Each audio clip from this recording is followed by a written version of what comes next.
Peggy 16.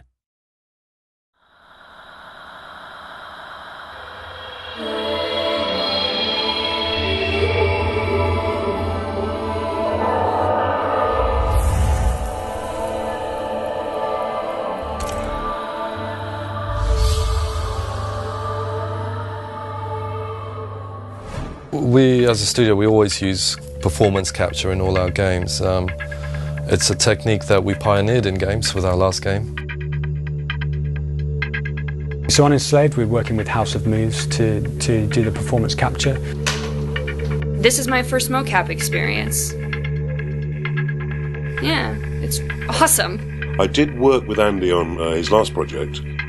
We've both got a kind of background in physical theatre, which is the kind of theatre where you don't have many props and the actors try and create everything in the imagination of the audience. Performance capture really needs to be clarified. It needs to be explained to people. It's becoming a huge part of the industry. What it involves is bringing actors into a studio, motion capture studio, where we mark them up all on their body and on their faces. They have mics on their heads as well, and they basically perform totally naturally, just like any other actor would in a movie or in a TV show.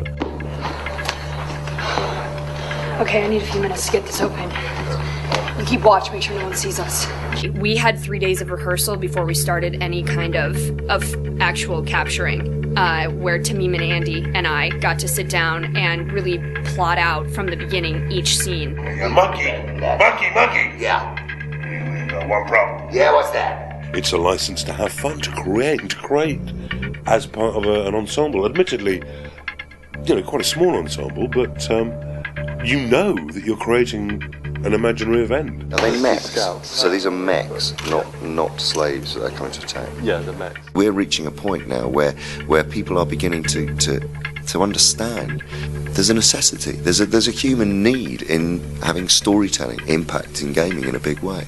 I think Ninja Theory have been pioneers in that respect. As an attitude towards recording VO, we like to use the on-set recorded stuff as much as possible. When they're capturing the motion capture, we capture the voice as well, because unlike in film you will often replace a large percentage of the dialogue after the film's been done. But in a game, with mocap, it's a different actor, when I say a different actor, the character looks completely different. And the translation from the facial movement, it's never a perfect thing, so everything you can do to preserve the original performance, to make the original performance come through, is really, really key. And that sort of made us think about how we record the rest of the VO that isn't for the cutscenes. You're really worried about Monkey damaging stuff because he's shooting stuff. Okay, stand by. And we're rolling. Looks like the first anchor point is down these tunnels. I need you with me, Monkey. Get up here. Please. Monkey, there's a route up. I've coded the dragon flag to lead the way. All you have to do is follow it. Sure. Usually in a VO session you've got an actor and they've got to be just here and the microphone's just there and they've got to direct their voice at the mic, they can't move about. We decided to use the same microphones that we used on set, but that also has a really nice effect of freeing the actors.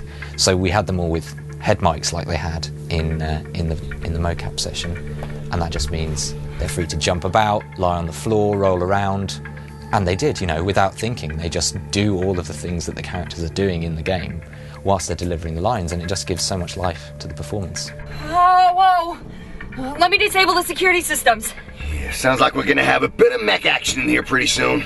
I think there's a lot of parallels between what an actor does and what an animator does. They just happen to use their face instead of the mouse and keyboard.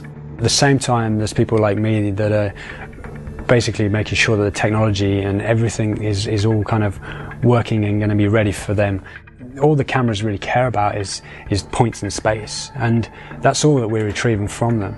We're also capturing traditional video footage of them because we don't want to lose sense of their performance, so we want to do justice to it and record it like a conventional film, because that's how it's going to be edited together.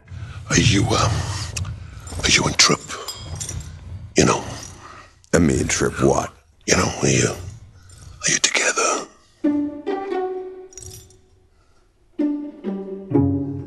Trip enslaved me.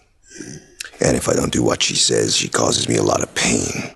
And if I still don't do what she says, she kills me. All right. And if you do it right, it draws you totally in and you totally believe that character's real. I'm not the kind of guy to go muscling in. Pixie, she can hear every word we say.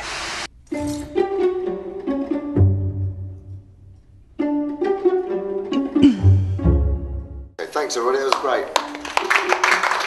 I think it went pretty well. I mean, and that was the highlight of my day. You know what I mean?